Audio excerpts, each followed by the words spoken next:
And this very evening, I want to welcome you all to such a precious moment of sharing the word of God's grace.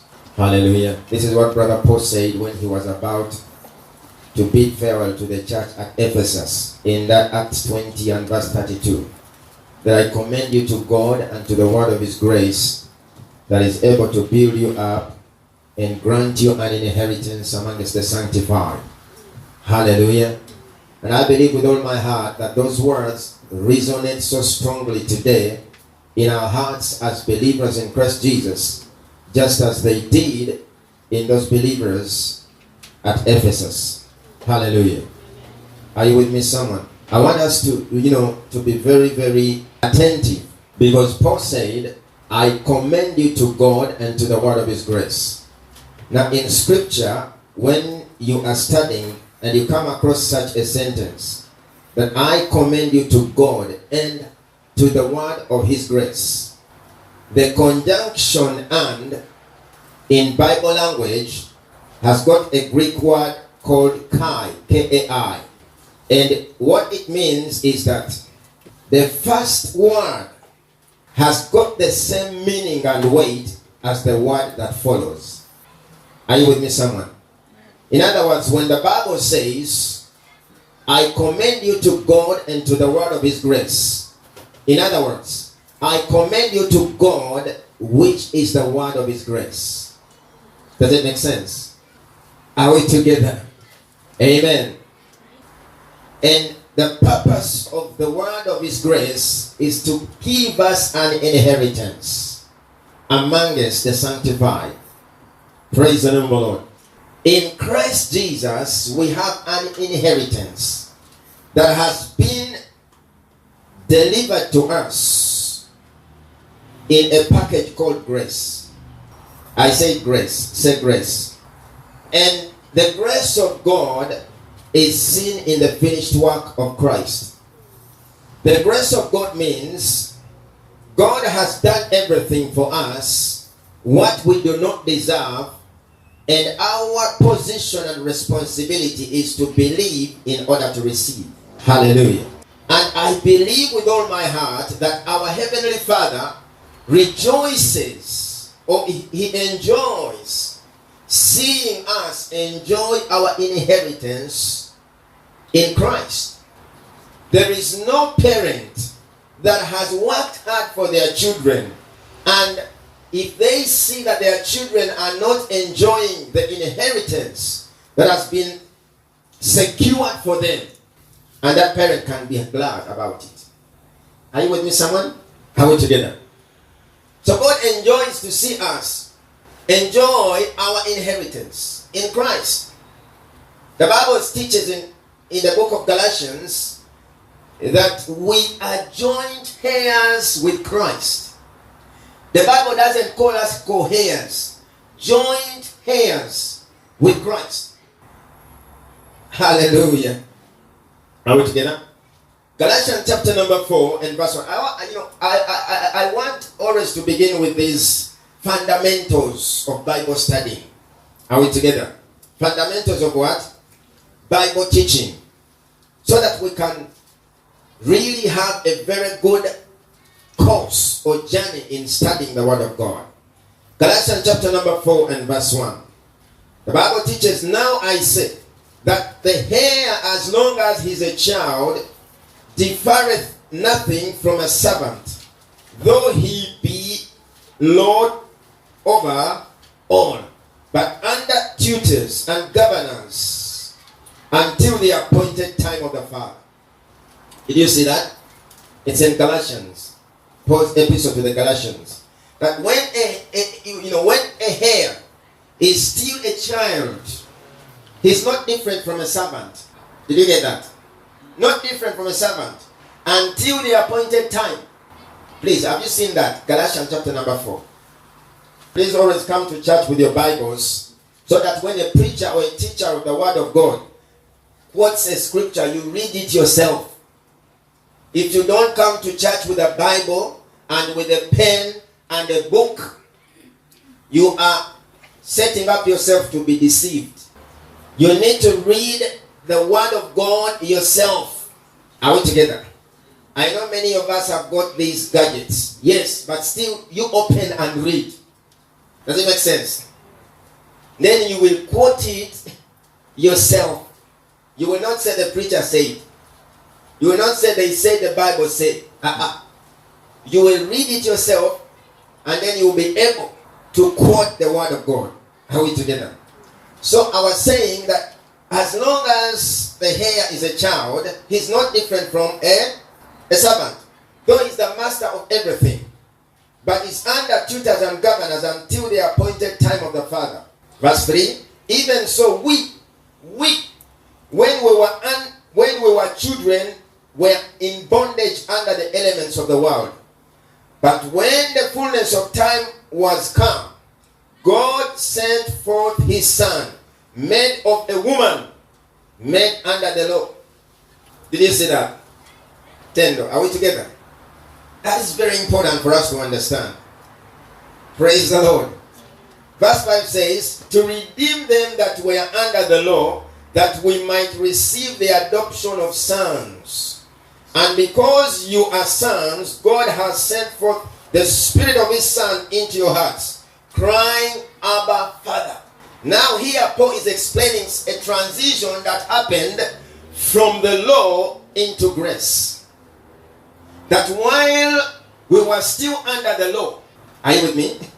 That is the law of sin and death. Still God was a father, but we never knew him as a father. And we never had an idea that God has a beautiful plan of salvation for us. The law was the tutor on a governor, waiting for an appointed time. And then he says in verse number 4, but when the fullness of time was come, the fullness of time, that was the time that God appointed for his Son to come into the world and fulfill the master plan of salvation. Are we together? Praise the name of the Lord. Are we together, friends? The appointed time was the time of grace. It was the time, that's why Jesus said in that John chapter number 1, the gospel of John chapter number 1, in verse 16 and 17. Let's open there quickly, please. The gospel of John chapter number 1. As the Bible teaches, and of his fullness have all we received, grace for grace. For the law was given by Moses, but grace and truth came by Jesus Christ. Hallelujah. The law was given by who? Moses. But grace and truth came by Jesus Christ. If you go back to Galatians, the Bible teaches, and when the fullness of time came, God sent forth his Son to redeem us from the government of the law of sin and death. Are we together? And when Jesus came, because he knew that we did not have the spiritual capacity to keep the law to perfection, to the standard of God. So what he did, he kept the law on our behalf. And he perfected it and took it out of the way. How did he perfect it? How did Jesus perfect the law? Because the Bible teaches Christ is the end of the law unto salvation. After Christ, the law of sin and death came to an end. Amen? It came by Moses, and all the people that were under the government of sin, they were controlled or ruled by the law of sin and death. It was a condemning one. It was judgmental.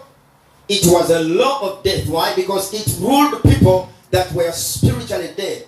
They were completely dead as far as God is concerned. Are we together? In the gospel where we have read, John 1:17, but truth, for the law was given by Moses, but truth and grace came by Jesus Christ. Truth and grace came by Jesus. Are we together? That's why Through his death, burial, and resurrection, we became sons of God. Did you receive that? Through his death, his burial, and resurrection, we became who? Sons of God. And not only sons, but we became joint heirs with Christ.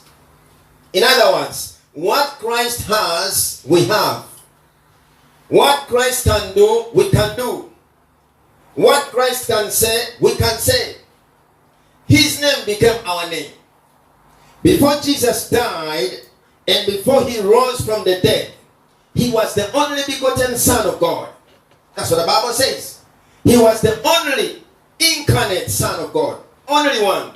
And the Bible teaches in Hebrews 2 and verse 11 that he that sanctifieth is the same as the one that is sanctified. Who is the sanctifier? It is Christ. And who are the sanctified? The believers in Christ. Now he says we are the same. And that's why he's not afraid to call us brethren. And the Bible teaches in Romans chapter number 8, I think it's verse 32, that Jesus is the firstborn among many brethren. Hallelujah. Hallelujah. Praise the name of the Lord. Amen. Did you get that? He's the firstborn, and then we follow. In that Ephesians chapter number, it's Philippians chapter number 2. The Bible teaches that when Jesus rise from the dead, he was given a name that is above every name. You know, most of us think that the name which the Apostle Paul refers to as the name that is above every name, it is somehow Jesus, maybe some unique or something. No. It is still the same name Jesus, but now it is no longer his own name. It is now a family name. That's why it is a name above every name. You have the right to that name just as Jesus is. It is your name. It is your rightful name. That's why in the name of Jesus, you can break the power of demons over people. That's why in the name of Jesus, you can do great things. You can lay hands on the sick and the sick recover. That's why in the name of Jesus, you can say something and it happens. Why? It is your name. That is your office. That's why the Bible says he received a name that is above every name. I love that scripture in 1 John chapter number 4 and verse 17. As he is, so are we. As he is who? Christ, so are we in this world. Isn't that beautiful? That's what the devil does not want. That is what the devil does not want us to know. Blessed be the name of the Lord. Are we together? You know what Jesus said before he went to the cross? The Gospel of John chapter 14 and verse 12. He said that, verily, verily, I say unto you, the works that I do, the same you shall do. And even greater works. Greater works. Because of what? Because I am going to the Father. Listen, the greater works. We are looking at the inheritances amongst the sanctified. These are the things that belong to us in Christ. They belong to us. We must live in light of these things. We must be the manifestation of these things. You shall do the works that I do. You shall open the eyes of the blind. You shall raise the dead. You shall cleanse the lepers. You shall heal nations. You shall do great wonders and even greater works. Say hallelujah. You know the greater works? They are not the works that are physical. They are not the physical miracles. He said that because I am going to the Father. In other words, he was saying that the greater works are that when I rise from the dead, I am not going to rise by myself. I am going to rise up with you and I'm going to sit with you at the right hand of the Father. That is the greater works. Even right now, you are seated at the right hand of God. Did you realize that? You are seated at the right hand of God. The right hand is a symbol of authority and power. That's the greater works. When you recognize that, when you understand that, you can stand and walk in confidence without being afraid of anything on this planet. Nobody can terrorize you. Nobody can threaten to bewitch you. Nobody can threaten your peace and your joy in Christ. Because you know where you're seated. You know who you are. Those are the greater works. Hallelujah. The right hand of majesty. So when you think of Jesus sitting at the right hand of majesty, see yourself. It is an immaterial realm. Invisible, but it's a spiritual reality. Hallelujah. Praise the name of the Lord. Now listen, Paul said to Timothy, his son, 2 Timothy 3:15, that from a child you have known the Holy Scriptures, which are able to make thee wise unto salvation. When a person matures in the subject of salvation, they come to a point whereby they know their inheritance in Christ. Nobody can molest them spiritually. From a child you have known the Holy Scriptures that are able to make thee wise unto salvation. Very important, friends. The purpose of studying the Scriptures is for us to come to a place of wisdom in salvation through faith in Jesus Christ. We are already in Christ. We are in the faith. Amen? Amen. We are in the faith. There's no doubt about that. But the scripture teaches in that first Timothy chapter number 2 and verse 4 and 5 that this is good and acceptable in the sight of God our Savior, who wants all men to come to the, to get saved and come to the knowledge of the truth. It is one thing to be born again, and it's another thing to come to the knowledge of the truth in Christ. Come to a place of wisdom in salvation. Hallelujah. Does it make sense? And we established last Sunday that salvation is not something. Salvation is a person. When Paul tells Timothy that you have known the scriptures that are able to make you wise unto salvation, is literally telling him you have known the Holy Scriptures that are able to make thee wise unto Christ. Unto Christ. Praise the Lord. That's why our mandate is very important. We reveal the glory of Christ and his finished work. It's about Christ. If it is not Christ, it is not true. If it is not what Christ has done, that is a fallacy. Hallelujah. You have known it. Now, this knowledge, it is revealed knowledge. Say revealed knowledge. Revealed knowledge. Hallelujah. That comes as a result of what? Studying the scriptures. 2 Timothy chapter number 2 and verse 15. Paul instructs Timothy that study the word to show yourself approved unto God. A workman who does not need to be ashamed, but rightly dividing the word of truth. Study the word. He tells him that the reason why you have to study the word, when he was talking about the word there, because remember, by the time Paul wrote this epistle to Timothy, there was nothing like a Bible. There was only the scriptures. Are we together? Are we together? The Bible was not yet canonized. Are we together? As a matter of fact, it took about 2 complete centuries after the epistles were written. It took 2 centuries before they were canonized or written, put together, everything. But he tells him that study the word. In other words, study the scriptures to show yourself approved unto God. A workman It is a laborious duty. It is a hard work. So studying the Bible is not a job of a lazy person. Are we together? It's a hard work. Sometimes I remember I used to see my pastor come out of his house in the evening at 5 p.m. walking into the Bible study. But from morning to 5 p.m. is in the book, one book. And I could not understand what he was reading.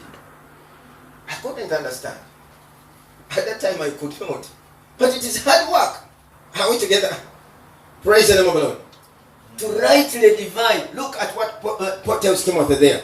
Look there in your Bible. To rightly divide the word of truth. You see, it's important to correctly, rightly divide the word of truth. Brother Dan, have you got your Bible? I want you to look at it, please. Very important. Rightly divide the word of what? Truth. When the word of truth is divided correctly, then you avoid error or going astray. Hallelujah. So which means that there is a possibility of someone incorrectly divide the word of truth. That is very instructive. Very instructive. And then Peter says in 1 Peter chapter number 2 and verse 2, that as newborn babes desire the sincere milk of the word, so that you may grow thereby. Did you get that? In 1 Peter chapter number 2 and verse 2. As newborn babes, desire the sincere milk of the word, so that you may grow thereby. In other words, the rightly divided word of truth is the sincere milk of the word.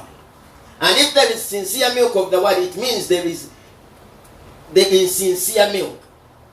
Does that English make sense? If there is sincere milk of the word, then it means there is also the insincere milk of the word. So it depends what you're feeding on. I'm trying to lay a foundation of something. Today we may not be able to tackle the topic or the subject I want us to tackle. It might take us some time, but at least if we can lay the foundation, it will be good. Hallelujah. Amen.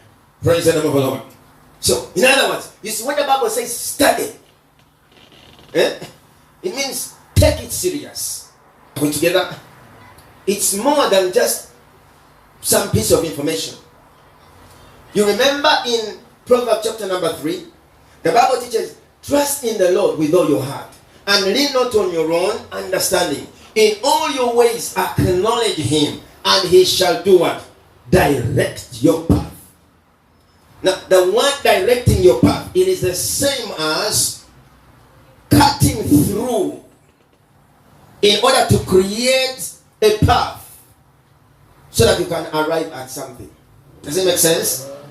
So when you begin to study the word, you are cutting through the scriptures, paving a way this way and that way, until you arrive at the person of the scriptures, who is Christ himself. That's when you can know that the Bible is about one person, and his name is Christ. Blessed be the name of the Lord. Are we together? When we study the word of God, when we give ourselves to the studying of the word, we become competent students, assisted by the Holy Ghost. And then we can say, we are not ashamed. When you know the truth, that's when you cannot be ashamed. You can't be embarrassed.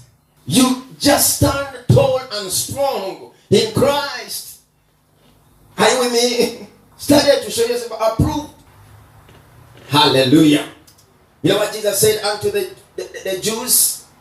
The Gospel of John chapter 5 and verse 39. That you search the scriptures, thinking that in them you have eternal life. And you refuse to come to me so that you can have that life. In other words, Jesus, he said that for the scriptures are they which testify of me. In verse 40, the Gospel of John chapter 5, verse 40. The scriptures are my testimony. Before Jesus came, the scriptures were talking.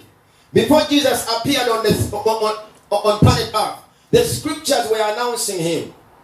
but they never announced him plainly and clearly. Does it make sense?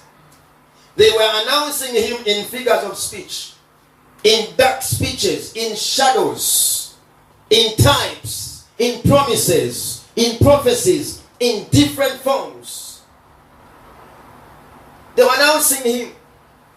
So when he appeared, he said, I am the message of those scriptures. Come to me, I am the reality. They are the shadow, I am the substance. You know what Philip said to Nathanael in Gospel of John chapter number 1 and verse 45? He said unto Nathanael, that we have found him. The Gospel of John chapter 1 and verse 45. We have found him, of whom the prophets and the law and Moses wrote about. Hallelujah. Blessed be the name of the Lord. He said, we have found him. He's a person of whom Moses in the law and the prophets did write. Jesus of Nazareth, the son of Joseph. Blessed be the name of the Lord. Are we together? Now, I want us to be very consistent. Remember, we did say or establish some time ago that the scriptures refer to the Old Testament from Genesis to Malachi. Is that all right? Amen. The scriptures refer to who? Refer to the books from Genesis to Malachi. Hallelujah. So the scriptures are a document, a sacred document in which Christ is hidden. Does it make sense? The scriptures carry one message, and that message is Christ. Praise the name of the Lord. Okay, open 1 Peter chapter number 9. 1 Peter chapter number 1 and verse 9. 1 Peter chapter number 1 verse 9. When we understand these things, the Bible will be a delight. I'm telling you. You begin reading the Bible as the best book on the planet. Hallelujah. Because you see the life. You see the truth. You understand its nitty-gritty. Nothing is no more a mystery. Nothing is hidden. We are a generation of revelation. Hallelujah. 10. Are we together? The Gospel, 1 Peter chapter number 1 verse 9. Listen. Receiving the end of your faith, even the salvation of your souls. 10. Of which salvation the prophets have inquired and searched diligently, who prophesied of the grace that should come unto you. You see that? 11. Searching what manner of time the Spirit of Christ which was in them did signify, when he testified beforehand the sufferings of Christ and the glory that should follow. Hallelujah. Have you seen that? Mama Nice, are we on the same page? Are we on the same page? Okay, look at verse 10. Of which salvation the prophets have inquired. Listen, the prophets did prophesy the message of salvation, but they did not have capacity to understand what their prophecy meant. And that's why the Bible says they were searching, because they wanted to understand. Amen? Amen. Have inquired, searched diligently, who prophesied of the grace that should come unto you. The grace to come is Christ, the salvation. Amen? 11. Searching what manner of time the Spirit of Christ which was in them did signify, when it testified beforehand the sufferings of Christ and the glory that should follow. In other words, in the Old Testament prophets, their message was this: the sufferings of Christ and the glory that should follow. That was their brief message. Brother Dan, are we together? That was their brief message. But even though they were prophesying, they never understood. I'll give an example. Are you with me? Are we together, friends? Yeah. Look at Prophet Jonah. If you are not careful to see Christ in everything that Jonah went through, you will miss the point. Now we see him as a person that God gave a message to take to the people of Nineveh. Isn't it? And then he decided to go to Tarshish. And on the journey to Tarshish, the sea was troubled. And this guy ended up being cast into the, and finally he was swallowed by the whale. Isn't it tender? You see? And as far as the Old Testament is concerned, they don't mention Christ anywhere there. But you know what Jesus said when he came? He said that you generation that is wicked, you are seeking for a sign, but you shall not have any other sign apart from the sign of Jonah. Because the sign of Jonah was the death, the burial, and the resurrection of Christ. And Jesus said, just as Jonah was in the belly of the whale for 3 days and 3 nights, so shall the Son of Man be under the earth. So which means it was not just a man suffering. It was a type of Christ. So that's why the prophecy of the prophets has got to be studied. Sister Teddy, are we together? The prophecy of the prophets has got to be studied. We want to understand the Christ of the prophets. He was there, but they never understood. In many places, then he talks about the law that whom Moses in the law wrote about. Moses in the law. When the Bible talks about Moses, it means the 5 books. The first 5 books, that's the Torah. The first 5 books of the Bible, that's Moses. Are we together? Amen. Hallelujah. When the children of Israel were being beaten by serpents in the wilderness, and then what Moses did was to erect a brazen serpent in the wilderness. And every person that looked up to the serpent was healed. Now when you just read that story in the Pentateuch, and you are not careful enough, you will not see Jesus in that scenario. But when Jesus came, this is what he said. In the Gospel of John chapter 3 and verse 14. That just as Moses lifted up the serpent in the wilderness, so the Son of Man shall be lifted up. Which means it was not just a serpent that was lifted up in that wilderness, and people looked upon that brazen serpent and they were healed. It was the salvation, it was a symbol of the salvation of God unto mankind. That serpent was a type of Christ. Hallelujah. Blessed be the name of the Lord. So that's why we need to study. Amen. Are we together, friends? Praise the name of the Lord. Now for you to understand what I'm saying, or what we are saying, look at Isaiah chapter 42. You will see that the prophets and all the righteous men of the Old Testament, they prophesied, they announced, but they had no idea of what they were doing. Because it was hidden from them. To them everything was a mystery. Now these days, in our Bible studies during the course of the week, every Thursday, we are studying one thing. How can we study the Bible? We are looking at how to study the Bible.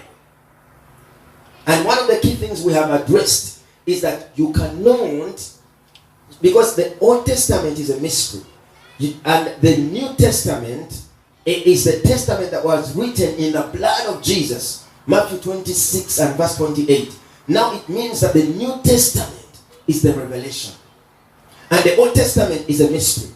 So you cannot use the mystery to interpret a mystery. You need the mirror of the revelation to explain the mystery. Does it make sense? Hallelujah. Isaiah chapter 42. You're going to see that these men, they did everything to their best, but they fell short of something. Verse 19. Tendo, are you there? Can you read for us Tendo, please? Isaiah 42:19. Loudly. Who is blind but my servant, deaf as my messenger that I sent? Who is blind as he that is perfect, and blind as the Lord's servant? Listen to this. Who is blind but my servant, or deaf? These are prophets. You see? The Spirit of the Lord was upon them. In other words, the Spirit of God was on their mouth to utter, to speak. But they did not have spiritual capacity to see what they were talking about. And they did not have the spiritual understanding to perceive what they say. And then Paul says in 1 Corinthians chapter number 2, verse 9 and 10, that what the eye has not seen and what the ear has known, he was referring to the Old Testament prophets. 1 Corinthians chapter number 2, verse 9 and 10. What the eye has not seen, the eye of a prophet never saw. Their ear never heard, even though they spoke. You see, in the Old Testament, a prophet would prophesy, and after that he would say, what did I say? Because to them it never made sense. Did you get the point? Hallelujah. Praise the name of the Lord. You know what Jesus said when he came? Matthew 13 and verse 17. Jesus said like this. Many prophets and righteous men desire to see and to hear what you're seeing and to hear what you're hearing, but they never. He was referring to the prophets because he was the reality of what they prophesied. But they that prophesied, they died as false prophets, and yet they were not, because they never saw. Hallelujah. Praise the name of the Lord. Does that make sense? Are we together? Are we together, friends? Yes. Hallelujah. So that's why we need to study the Word of God. And once we really know how to study the Word of God with the help of the Holy Spirit, we can rejoice in God's Word. Hallelujah. Now let us just say something in about 15 minutes. Let us, just open the cracks of the message. Romans chapter number 1 and verse 1. Romans, the epistle of Paul to the Romans, chapter number 1 and verse 1. Tendo, are you there? Hallelujah. Romans 1 and verse 1. Paul, a servant of Jesus Christ, called to be an apostle, separated unto the gospel of God. Did we all read that? Paul, a servant of Jesus Christ. Look at the way how Paul introduces himself. He's very careful. He's coming from somewhere. And then he's trying to let us know where he is coming from. Brother Dan, are we together? A servant of Jesus Christ, called to be an apostle, separated unto the gospel of God. Verse 2. Which he had promised afore by his prophets in the Holy Scriptures. The gospel of God was promised by the prophets in the Holy Scriptures. So the gospel is not something of yesterday. Hallelujah. Now listen to this. Very important. Please note this. The gospel of God is the promise of Christ in the Scriptures. The gospel of God here that Paul talks about is the promise of Christ in the Holy Scriptures. Now Paul was separated unto the gospel. Amen. That gospel was a mystery to them that prophesied, to them that spoke it forth. Now Paul was called by Jesus Christ to come and unravel this mystery. Hallelujah. Amen. Are you with me? Verse 3, concerning his son Jesus Christ our Lord, which was made of the seed of David, according to the flesh. That is incarnation of Christ. Paul is talking about Jesus Christ. He does not address him as though Jesus was born. And that is a deeper revelation. He does not talk about Jesus as though Jesus was born. He doesn't talk about him with the natural knowledge or physical knowledge that they talk about him in the Gospels. Paul says he was made, doesn't think he was born. Are we together? Praise the Lord. Amen. Okay, leave that. Let's proceed. Amen. So, according to the flesh, that is incarnation. Now go to verse 16. Have you seen verse 16? For I am not ashamed of the gospel of Christ, It is the power of God unto salvation to everyone that believeth, to the Jew first and also to the Greek. For therein is the righteousness of God revealed from faith to faith. As it is written, the just shall live by faith. In verse 1, he talks about the gospel of God that he was separated unto. In verse 16, he talks about the gospel of Christ. There are two key things. In the Old Testament, it is the gospel of God. In the New Testament, Paul says, I'm not ashamed of this gospel of Christ. And then he goes on to explain why. Because it is the power of God unto salvation. Very important. The gospel of God in the Old Testament. The gospel did not start yesterday. You know, Galatians chapter 3 and verse 8. The Bible talks about God himself preaching the gospel to Abraham. Amen. God preached the gospel to who? To Abraham. Saying that in thee, through thy seed, the nations of the earth shall be blessed. So which means that the seed of Abraham was not Isaac. Because the Bible says in thee, in the seed of Abraham. And that was Christ. So when God said to Abraham, in thee, in thy seed, the nations will be blessed. In other words, out of your loins, out of your line, in other words, out of your line, lineage, the Savior will come, who will be the salvation of the world. Hallelujah. Are we together? The gospel of Christ in the New Testament, the gospel of God in the Old Testament. Friends, I want us to discuss the integrity of the gospel. Say the integrity of the gospel. That's the message. The integrity of the gospel. Hallelujah. In the Old Testament, it was hidden. In the New Testament, revealed. Praise the name of the Lord. Are we together? Now listen to this. Paul says in 1 Corinthians chapter 1 and verse 17. For Christ sent me to do what? For Christ didn't send me, is it to baptize? Amen? Christ sent me not to baptize, but to preach the gospel. To preach. He was anointed to preach the gospel. Not with the wisdom of words, lest the cross should be made of none effect. Amen? Praise the name of the Lord. Listen to this. I'm about to conclude for today. But we shall move steadily. Amen? The Bible has said that I am not ashamed of this gospel, because it is the power of God unto salvation. The gospel does not have power. The gospel is power. Hallelujah. The gospel is what? Power. Power unto salvation. And what is the gospel? Because we are going to look at this in detail. We are going to break it down.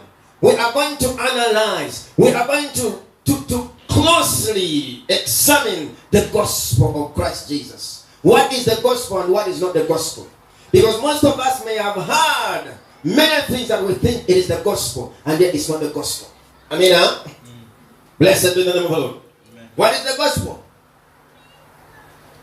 We want to really know what the gospel is, so that when we hear something else that is a counterfeit, we will not know that's not the gospel of Christ. We have been sold a lie for a long time, and it is not our fault, because many people are products of bad teaching or poor teaching. We are supposed to be taught, educated, admonished in order to inherit, or in order to possess our inheritance in Christ. But if you are not given the right word of grace, the true gospel of Christ, how can you possess your inheritance in Christ amongst the sanctified? Hallelujah. Amen. This gospel, we are going to look at it. The gospel is the finished work of Christ. Amen. The gospel is the death, burial, and the resurrection, and the ascension and glorification of Jesus Christ. Hallelujah. Hallelujah. That's why someone may have been in church for a long time, but probably never heard of the gospel. There's a huge difference between the gospel and other things. The gospel is supposed to be preached. Preached, preached, preached, preached. The gospel is the power of God. I'm that kind of a person who does not even believe in dramatizing the gospel. The gospel is not to be dramatized. The gospel is because the gospel is the power unto salvation. Hallelujah. And when the gospel is preached, it is Christ that is preached. When we preach the gospel, we preach Christ. If it is not Christ, it is not the gospel. When we preach the gospel, we preach what Christ has done. If it is not the finished work of Christ, it is not the gospel. Hallelujah. That's our mission.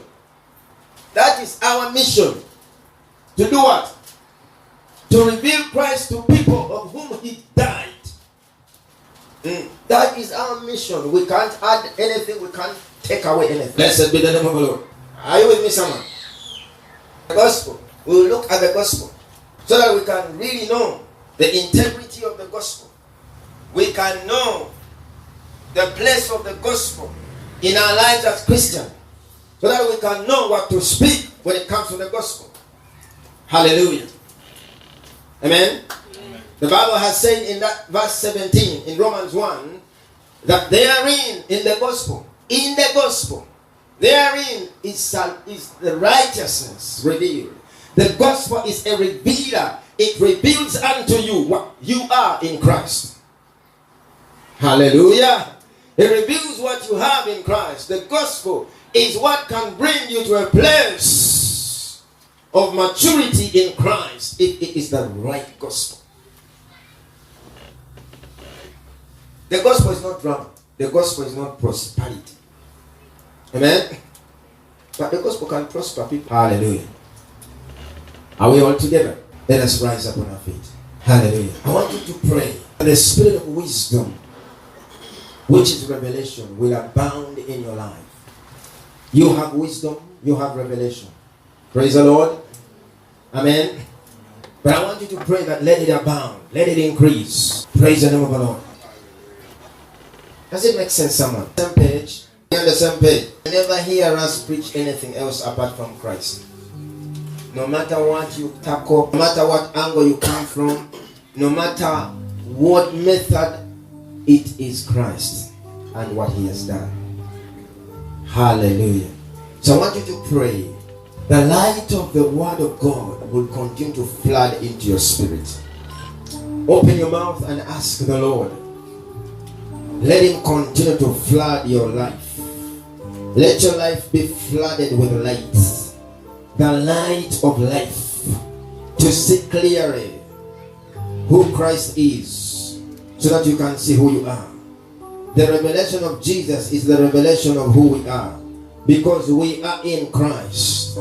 Hallelujah. We are in Christ. Father, we thank you that we are complete in Christ. Father, we thank you that we have an inheritance in Christ. And Lord, we pray in the name of Jesus that let our lives continuously be flooded with light. Oh, Rikambra Sitekerebo Shikaramama. Manderebo Satakarababa.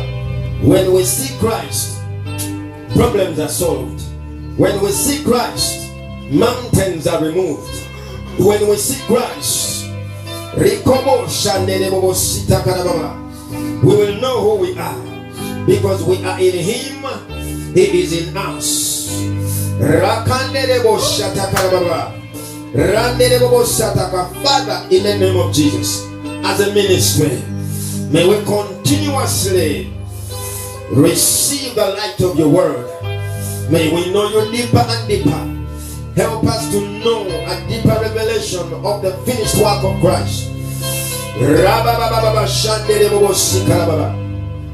Father, in the name of Jesus, I thank you that the veil is taken away.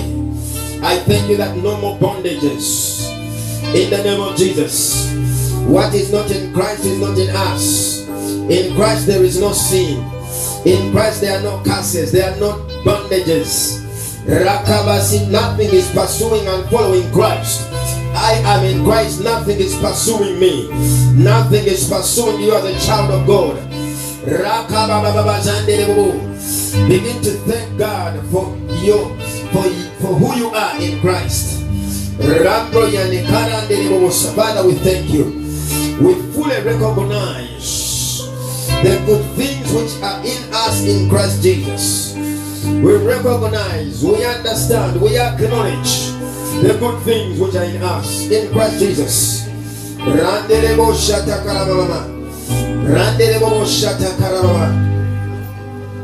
Thank you, Jesus.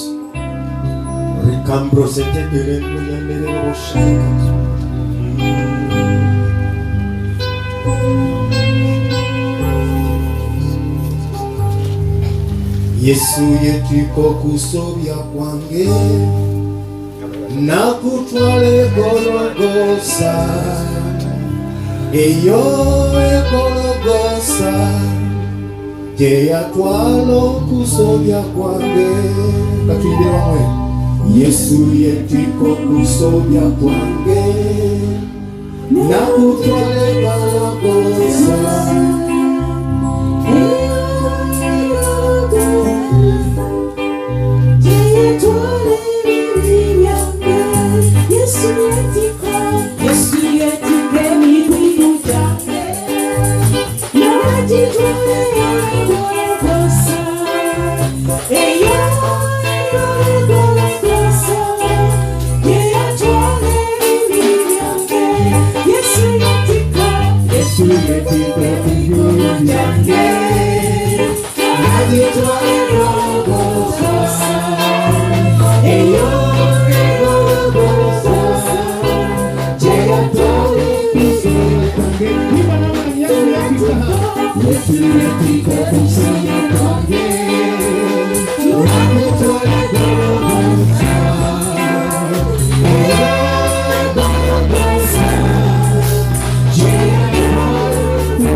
Lord, we worship you, we give you praise, Jesus. We worship you, we adore you. Father, we thank you for the word. We thank you, King of Glory, for your lifting our spirits.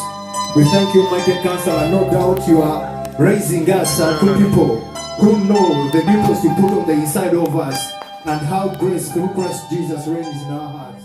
Father, we thank you.